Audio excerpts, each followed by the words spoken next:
প্রিয় বন্ধুরা, আজ আমরা যে গল্পটি আপনাদের শোনাতে যাচ্ছি সেটি একজন আল্লাহর বান্দার গল্প। তিনি ছিলেন অত্যন্ত নেক ও পরেজগার, কিন্তু শেষ পর্যন্ত এমন কি ঘটল যে তার মৃত্যুর পর কেউ তার জানাজা পড়তে রাজি হল না। তার লাশ দুদিন ধরে তার কুঁড়েঘরে পড়ে রইল, আর তিনি সেখানে মৃত অবস্থায় পড়েছিলেন। এরপর সাপের একটি দল তার কুঁড়েঘরের দিকে এগিয়ে এলো। সাপগুলো সেখানে কেন গেল এবং কি করতে গেল, আজ আমরা আপনাদের এই ঘটনাটি শোনাতে এসেছি। নিশ্চিতভাবে এই ঘটনায় এমন একটি শিক্ষা রয়েছে যা আপনার সারা জীবন মনে থাকবে। তাহলে চলুন আজকের এই গল্পটি শুনি। গহন ঘন জঙ্গলের মাঝে একটি ছোট্ট কুঁড়ে ঘর ছিল।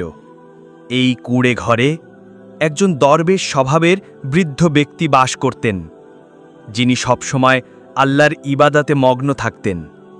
সাদা দাড়িওয়ালা এই বৃদ্ধ তার ইবাদাত ও নেক গুণাবলীর কারণে আল্লাহর নিকট প্রিয় ছিলেন। এই বৃদ্ধ জঙ্গলে বসবাস শুরু করার পর অনেক সময় কেটে গিয়েছিল। জঙ্গলের প্রতিটি কোণ তার কাছে পরিচিত ছিল। তিনি দুনিয়ার সাথে সমস্ত সম্পর্ক ছিন্ন করে এই জঙ্গলে এসে আল্লাহর প্রতি মনোনিবেশ করতেন এবং নিজেকে দুনিয়া থেকে বিচ্ছিন্ন করে ফেলেছিলেন। দরবেশের জীবনে এই জঙ্গলেই কেটে গিয়েছিল।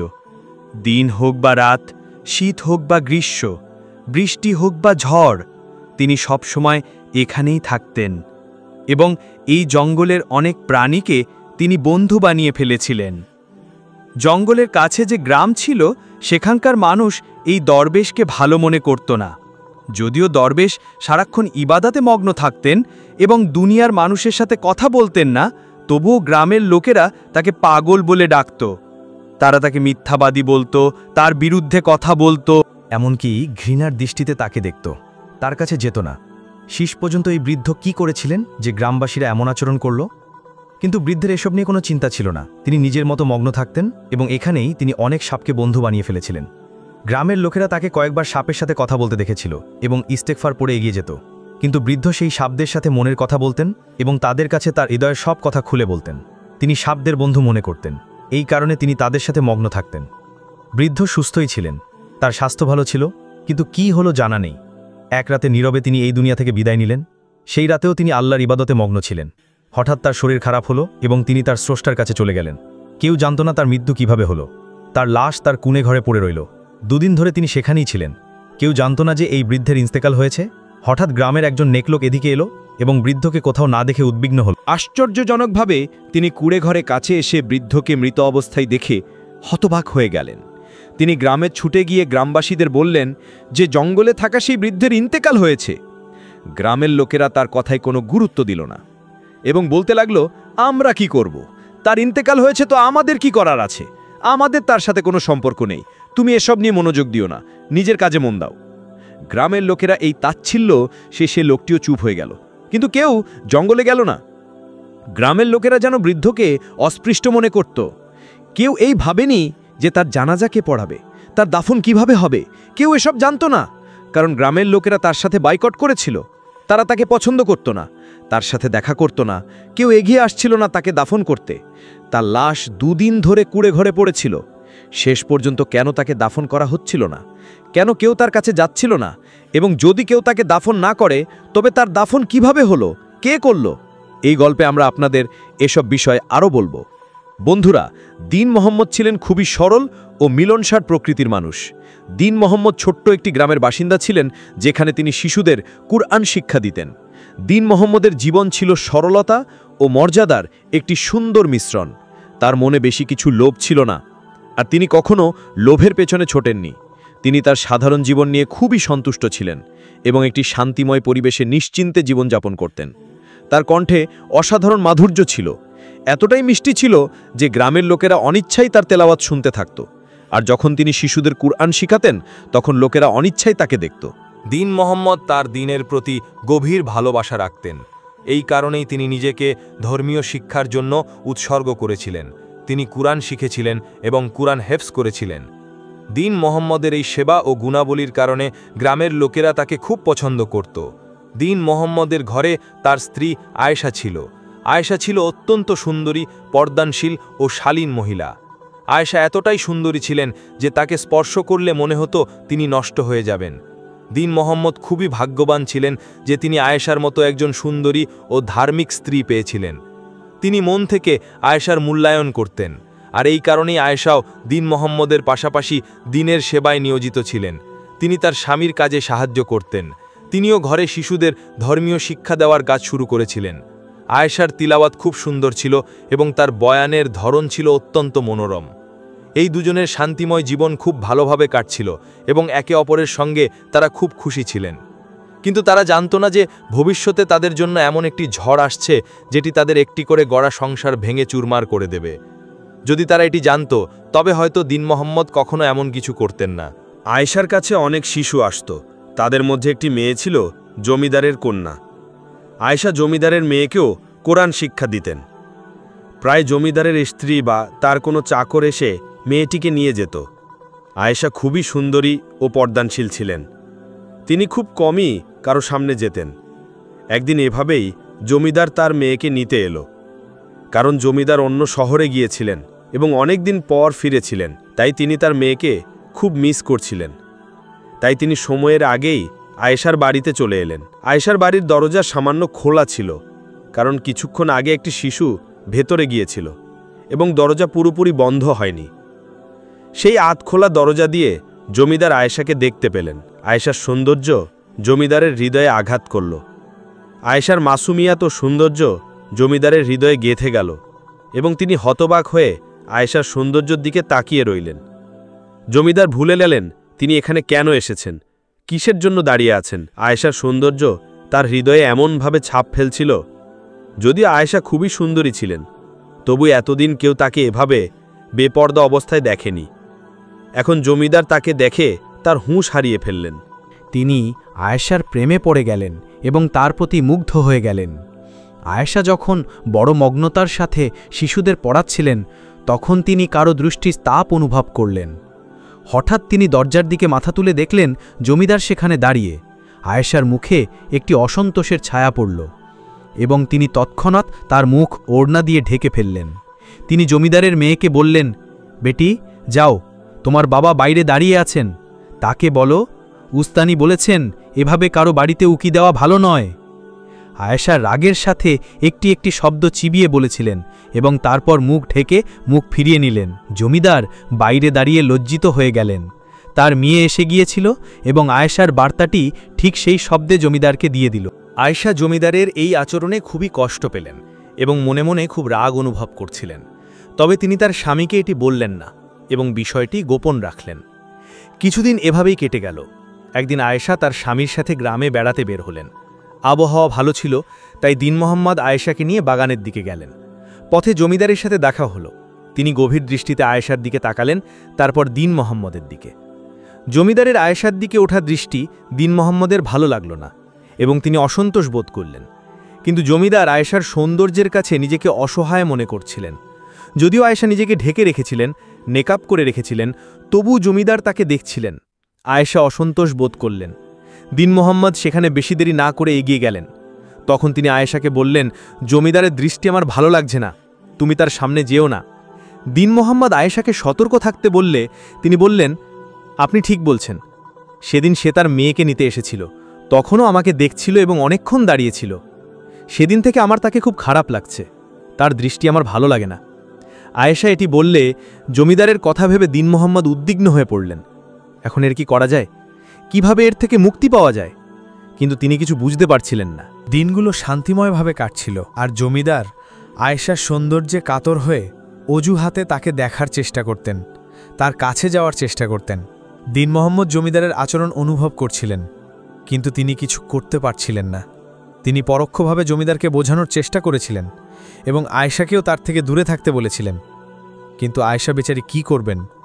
যখন জমিদারি পিছু ছাড়ছিল না, তিনি নিজেও খুব অসন্তোষ বোধ করছিলেন। এই কারণে তিনি বাড়ি থেকে বের হওয়া অনেক কমিয়ে পেয়েছিলেন। একদিন আয়েশা তার এক বান্ধবীর খোঁজ নিতে তার বাড়ি যাচ্ছিলেন, কারণ তার বান্ধবী অনেক দিন ধরে অসুস্থ ছিল এবং আয়েশার সাথে দেখা করতে পারেনি। আয়েশা যখন জানলেন যে তিনি অসুস্থ, তখন তার খোঁজ নিতে তার বাড়ির দিকে রওনা দিলেন। কিন্তু তিনি জানতেন না যে পথে দুর্ভাগ্য তার জন্য অপেক্ষা করছে। পথে জমিদারকে দেখে তিনি নিজেও রাগ করতে লাগলেন। জমিদার তাকে থামাতে চাইলেন এবং বললেন, আয়েশা, একবার আমার কথা শোনো, তুমি আমার কথা শুনলে আমি চুপচাপ চলে যাব। কিন্তু আয়েশা থামলেন না এবং বললেন, তোমার যা বলার আছে আমার স্বামীর সামনে বলো, আমি এখন যাচ্ছি। কিন্তু জমিদার তার পিছু নিল এবং বলল, এটা জীবন মরণের প্রশ্ন, একবার আমার কথা শোনো, তারপর তুমি যা বলবে আমি তাই করব। জমিদারের এই কথা ও আচরণ আয়েশার স্বামী দেখে ফেললেন এবং তিনি রাগে পাগল হয়ে গেলেন। তিনি কঠোরভাবে জমিদারকে নিষেধ করলেন যেন তিনি আয়েশার পথে না আসেন এবং তার সাথে কথা না বলেন। জমিদার সেখান থেকে চলে গেলেন। দীন মোহাম্মদ এই বিষয়ে ভাবলেন এবং তিনি যখন কিছু বুঝতে পারলেন না তখন মসজিদে গেলেন। তিনি মসজিদে গিয়ে ঘোষণা করলেন, গ্রামবাসী, আমি আপনাদের সাথে একটি গুরুত্বপূর্ণ কথা বলতে চাই। আমি অনেক দিন ধরে ধৈর্য ধরেছিলাম এবং সময় কাটাচ্ছিলাম, কিন্তু এখন পানি মাথার উপর দিয়ে বয়ে গেছে। আমাদের গ্রামের জমিদার একজন নোংরা ও নীচ লোক। সে অন্যের বোন কন্যাদের উপর নজর রাখে এবং তাদের পথে বাধা দেয়। আজ সে আমার স্ত্রী আয়েশাকেও পথে থামিয়েছে এবং তার সাথে জোর করে কথা বলতে শুরু করেছে। সে অনেক দিন ধরে আয়েশার পিছু নিয়েছে এবং তাকে বিরক্ত করছে। আমি আপনাদের এই কথাগুলো বলতে চেয়েছিলাম যাতে আপনারা জমিদারের আসল চেহারা জানতে পারেন এবং আপনাদের বোন কন্যাদের সম্মানের কথা ভেবে তাদের বাইরে না বের করেন। আমি আপনাদের সতর্ক করছি এবং জমিদারের অত্যাচারের বিরুদ্ধে ইনসাফ চাই। আমি চাই আপনারা বিচারক হয়ে আমাকে ইনসাফ দিন। দীন মুহাম্মদ সবাইকে সতর্ক করে দিলেন এবং তার এই ঘোষণা শুনে জমিদার আগুনের মতো জ্বলে উঠলেন। গ্রামের সবাই জমিদারের উপর থুতু করতে লাগল এবং সবাই তাকে খারাপ মনে করছিল। জমিদার দীন মোহাম্মদের এই ঘোষণার পর খুব রাগে ছিলেন এবং তিনি এর প্রতিশোধ নিতে চাইলেন। তিনি চাইলেন দীন মোহাম্মদের কাছ থেকে প্রতিশোধ নিতে, যাতে তার যে সম্মান নষ্ট হয়েছে এবং গ্রামে তার ইজ্জত নিলাম হয়েছে তার বদলা তিনি নিতে পারেন। তাই তিনি একটি পরিকল্পনা করলেন এবং পরদিন দীন মোহাম্মদের মাদ্রাসায় একটি শিশুকে পাঠালেন। সেই শিশু দীন মোহাম্মদের কাছে কিছুক্ষণ বসে শিক্ষা নিল এবং তারপর চলে গেল। কিন্তু দীন মোহাম্মদ জানতেন না তার বিরুদ্ধে কি ষড়যন্ত্র করা হয়েছে। কিছুক্ষণ পর সেই শিশু গ্রামে গিয়ে প্রচার করল যে দীন মোহাম্মদ ভালো মানুষ নন। তিনি মাদ্রাসার আড়ালে শিশুদের সাথে খারাপ আচরণ করেন এবং তাদের সাথে ছেড়ছাড় করেন। তিনি আমার সাথেও ছেড়ছাড় করেছেন। এটি শুনে গ্রামের লোকেরা খুবই ক্ষুব্ধ হল। এটি এমন একটি বিষয় ছিল যা উপেক্ষা করা যায় না এবং এর কোনো ক্ষমা ছিল না। কেউ জানত না যে এই শিশুর পিছনে জমিদারের হাত ছিল। জমিদার এই শিশুকে এই কাজের জন্য প্রস্তুত করেছিলেন এবং পরে তাকে পুরো খেলাটি বুঝিয়ে দিয়েছিলেন। গ্রামের লোকেরা যখন শিশুর অভিযোগ দীন মোহাম্মদের বিরুদ্ধে শুনল তখন তারা তাকে দোষারোপ করতে লাগল এবং যেখানেই দেখত তাকে মারতে ছুটত। দীন মোহাম্মদ নিজের পক্ষে সাফাই দিয়ে ক্লান্ত হয়ে গিয়েছিলেন। তিনি লোকদের বোঝানোর চেষ্টা করে ক্লান্ত হয়ে গিয়েছিলেন যে তিনি এত বছর ধরে গ্রামে ধর্মীয় শিক্ষা দিয়ে আসছেন। তার জীবন সবার সামনে এতদিন তিনি এমন কিছু করেননি যা এখন করবেন। সে শিশু মিথ্যা বলছে, কিন্তু কেউ তার কথা বিশ্বাস করছিল না। কেউ শুনছিল না। সবাই মনে করছিল শিশু মিথ্যা বলতে পারে না আর দীন মোহাম্মদ মিথ্যা বলছে। কিন্তু কে জানত যে সত্যি শিশুটি মিথ্যাবাদী ছিল এবং সে ইচ্ছাকৃতভাবেই এটি করছিল। লোকদের কথা সীমা ছাড়িয়ে গেল এবং তারা দীন মোহাম্মদকে পাথর মারা পর্যন্ত এগিয়ে গেল। তাই একদিন আয়েশা এই পরিস্থিতি দেখে দীন মোহাম্মদকে বললেন, এখন পরিস্থিতি খুবই খারাপ হয়ে গেছে। লোকেরা তোমার কথা বিশ্বাস করছে না আর তুমি তাদের বিশ্বাস করাতে রাতে ক্লান্ত হয়ে গেছ। আমি এই পরিস্থিতিতে এখানে থাকতে পারি না। লোকদের কথা ও তাদের খারাপ দৃষ্টি আমি অনুভব করি। আমি আমার মায়ের বাড়ি যাচ্ছি। যদি কখনো পরিস্থিতি ভালো হয় তবে তুমি আমাকে জানিও, নইলে আমাদের দুজনের পথ আলাদা। এমন কঠিন পরিস্থিতিতে এবং এই কঠিন সময়ে আয়েশা যখন দীন মোহাম্মদের সঙ্গ ছেড়ে দিলেন তখন তিনি ভেতরে ভেতরে ভেঙে পড়লেন। যে আয়েশার জন্য তিনি লোকদের কাছে ইনসাফ চেয়েছিলেন, তার সাথে হওয়া অত্যাচারের বিরুদ্ধে দাঁড়িয়েছিলেন, আজ সেই তাকে ছেড়ে চলে যাচ্ছে। তিনি বিশ্বাস করতে পারছিলেন না যে এসব তার সাথেই ঘটছে। তিনি বুঝতে পারছিলেন না কিভাবে আয়েশাকে থামাবেন। তিনি ভাবতেও পারেননি যে আয়েশা এভাবে তাকে ছেড়ে চলে যাবেন এবং এভাবে তার থেকে পথ আলাদা করবেন। দীন মোহাম্মদের চোখে নিঃশব্দে অশ্রু ছিল। আয়েশা সেখান থেকে চলে গেলেন আর দীন মোহাম্মদ তাকে তাকিয়ে দেখতে থাকলেন। আয়েশার চলে যাওয়ার পর গ্রামবাসীদের কথা আরও বেড়ে গিয়েছিল এবং তারা দীন মোহাম্মদকে একেবারেই ক্ষমা করেনি। এই কারণেই দীন মোহাম্মদ এই গ্রাম থেকে বেরিয়ে গেলেন এবং গ্রাম থেকে দূরে একটি জঙ্গলে আশ্রয় খুঁজে নিলেন। দীন মোহাম্মদ এই স্বার্থপর লোভী দুনিয়ার সাথে সম্পর্ক ছিন্ন করলেন। জঙ্গলে থেকে তিনি আল্লাহর ইবাদত করতেন এবং সেখানে সাপ ও জিনদের সাথে কথা বলতেন। ধীরে ধীরে তিনি পুরোপুরি দুনিয়ার নজর থেকে অদৃশ্য হয়ে গেলেন। জঙ্গলের কাছাকাছি যে গ্রাম ছিল সেখানকার মানুষ যখন তাকে সাপ বা জিনদের সাথে কথা বলতে দেখত তখন তাকে পাগল মনে করত এবং ভাবত জানি না কি ধরনের মানুষ কিভাবে জঙ্গলে থাকে এবং কিভাবে সাপেদের সাথে কথা বলে। লোকেরা তাকে পাগল মনে করত, উন্মাদ মনে করত, কিন্তু দীন মোহাম্মদের এখন এইসব কথায় কোনো ভ্রুক্ষেপ ছিল না। তিনি জঙ্গলে মন বসিয়ে ফেলেছিলেন এবং একটি ছোট্ট কুঁড়ে ঘরে থাকার ব্যবস্থা করে ফেলেছিলেন। এটিই ছিল তার পুরো বিশ্ব। কিন্তু এত সময় কেটে যাওয়ার পর হঠাৎ যখন দীন মোহাম্মদের ইন্তেকাল হলো, তখন তার জানাজা পড়তে কেউ প্রস্তুত ছিল না। লোকেরা তাকে কাফের মনে করত এবং বলতো এই মানুষটি এমন কিছুর যোগ্য নয় যে তার জানাজা পড়ানো হবে। তাই কেউ এগিয়ে এলো না তার জানাজা পড়তে। তার লাশ 2 দিন ধরে তার কুঁড়ে ঘরে পড়েছিল। প্রত্যেকে তার জানাজা পড়তে অস্বীকার করল, কারণ গ্রামের লোকেরা আজও তার সম্পর্কে সেই সত্যটিই জানত যা তারা সেই শিশুর মুখে শুনেছিল। তাই দীন মোহাম্মদের উপর কেউ ভরসা করত না এবং তার মৃত্যুর পরেও লোকেরা তার প্রতি করুণা করেনি।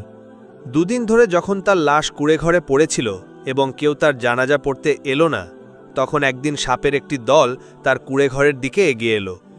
সাপের দলে ছোট বড় অনেক সাপ ছিল। মনে হচ্ছিল যেন চারদিকে শুধু সাপ আর সাপ।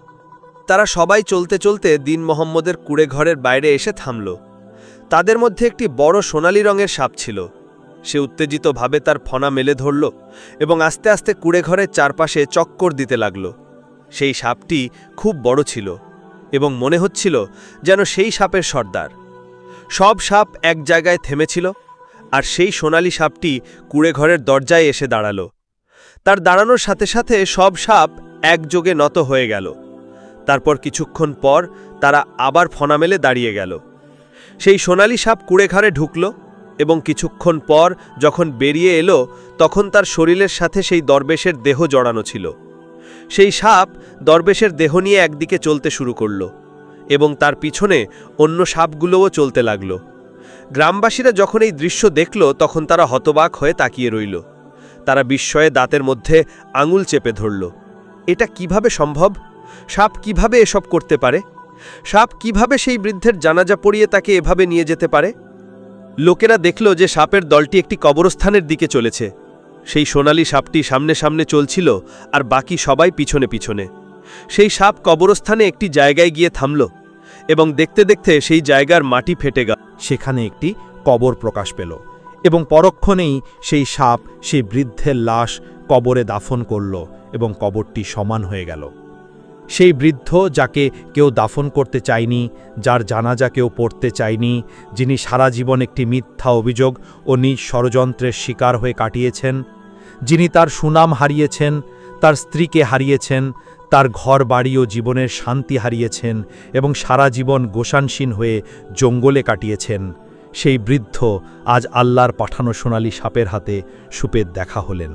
পরদিন গ্রামের সবাই দেখল যে কবরস্থানে সেই বৃদ্ধের কবর থেকে একটি সুগন্ধ ছড়াচ্ছে এবং গ্রামের লোকেরা বিস্মিত হল যে এটা কিভাবে সম্ভব। সেই বৃদ্ধের ইন্তেকালের পর গ্রামের অবস্থা খুবই খারাপ হয়ে গেল।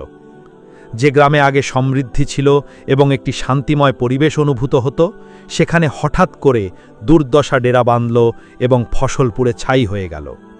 এছাড়াও গ্রামবাসীদের পানির সংকটের মুখোমুখি হতে হলো। গ্রামের অবস্থা দিন দিন খারাপ হতে লাগল। লোকেরা না খেয়ে থাকতে বাধ্য হল, কারণ তাদের ফসল নষ্ট হয়ে গিয়েছিল এবং তারা বুঝতে পারছিল না যে কেন এসব হচ্ছে। তারা তাদের কৃতকর্ম দেখতে পাচ্ছিল না, তাদের খারাপ নিয়তের বোধ ছিল না। ধীরে ধীরে গ্রামের দুর্দশা শুরু হলো এবং তারপর গ্রামের লোকেরা মরতে শুরু করল। একে একে লোকেরা মারা যেতে লাগল, কেউ রোগে, কেউ না খেয়ে, কেউ কোনো কারণে মারা যেতে লাগল। গ্রামে এমন কিছু আগে কখনো হয়নি, কিন্তু এখন অনেক মানুষের মৃত্যু এটি স্পষ্ট করছিল যে নিশ্চিতভাবে এই গ্রাম কোনো বদদোয়াদার শিকার। এবং এখন সেই বৃদ্ধের ইন্তেকালের পর যখন এই অবস্থা তৈরি হলো, তখন সবাই তাদের ভুল বুঝতে পারল যে অজান্তে তারা একজন ভালো ও নেক মানুষের সাথে কতটা খারাপ আচরণ করেছিল। একজন বৃদ্ধের ধৈর্য পুরো গ্রামকে গ্রাস করল। সেই বৃদ্ধ যিনি সারা জীবন মানুষের উপর উপকার করেছেন, তাদের প্রজন্মকে গড়ে তুলেছেন, সেই বৃদ্ধই ইন্তেকালের পর 2 দিন ধরে তার কুঁড়ে ঘরে পড়েছিলেন। কিন্তু গ্রামের লোকেরা তার প্রতি করুণা করেনি এবং তার সেবার কথাও ভাবেনি, বরং তারা নিজেদের তৈরি ও নেতিবাচক কথা ভেবে সেই বৃদ্ধের দাফন করতে পারেনি এবং তারপর আল্লাহর আযাবের শিকার হয়েছে। বন্ধুরা, এটি ছিল আজকের একটি গল্প। নিশ্চিতভাবে আপনারা এটি পছন্দ করেছেন। আমরা আরও এমন নতুন ঘটনা আপনাদের সামনে নিয়ে আসব। ততক্ষণের জন্য আল্লাহ হাফেজ।